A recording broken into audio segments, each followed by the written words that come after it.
Hello everyone, this is Daniel with Coin Help You, and I am a coin dealer. And I got asked a question, or at least a subject was brought up to my attention in the comments about stacking if you're in debt. Evidently, it's a prevalent thought that if you are in debt that you shouldn't stack coins or maybe even collect coins or whatever. Now, I've read a lot about investing. I've read a lot about, I have experience in it. I mean, I just, live this. This is the market that I thrive in. And I get what they're trying to say when they say don't stack or don't buy coins or whatever, or silver and gold if you are in debt. In other words, if you are only getting a 3% return on your, let's say, gold and silver investment, and your debts are 6% interest, then you're kind of lopsiding things, and that you should put more money into your debt instead of putting it into silver and gold. That way you can pay your debt down first.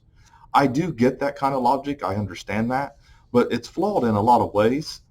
Even though economically it's logical, one of the things that you have to think about is that no matter what you do in life, you're going to throw $20, $10 here or there every day at either the coffee shop, donuts, eating out, going to a movie, buying a beer, whatever it is that you like to do, going to concerts. You're going to throw that money away regardless whether you're in debt or not. So what's wrong with taking 10, 20 bucks a week or every 2 weeks and buying a Morgan dollar or a Silver Eagle or a bar of silver or saving up for a bar of gold? There's nothing wrong with that. And you should do that if you can, because there is always some type of income you're throwing out and throwing away, no matter if you're in debt or not. Okay. The other thing to think about is that you're always going to be in debt to something. I get there are some people out there that are very blessed and fortunate and they don't have debts, they don't owe anybody. But that's not the case for most people.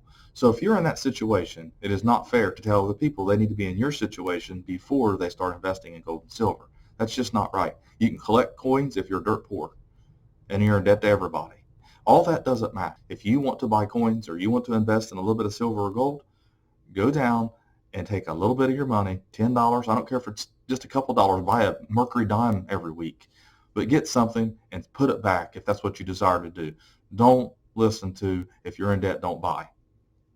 One thing you don't want to do though, and my warning to you, please don't go into debt buying it. In other words, don't flip out that credit card and put gold and silver on a credit card. Don't go down to the bank and borrow to buy coins unless you're actually buying to throw it back in there and hedge on it or whatever. But if you're not selling, do not go in debt to buy coins or bullion or anything else like for that matter. So other than that, hey, you want some coins? Don't let anybody get you down. Go down and buy you something. Get on eBay, wherever you want to do it. Go through rolls, whatever you have to do. So thanks for watching my latest video. Please like, share, and comment, and have a great day.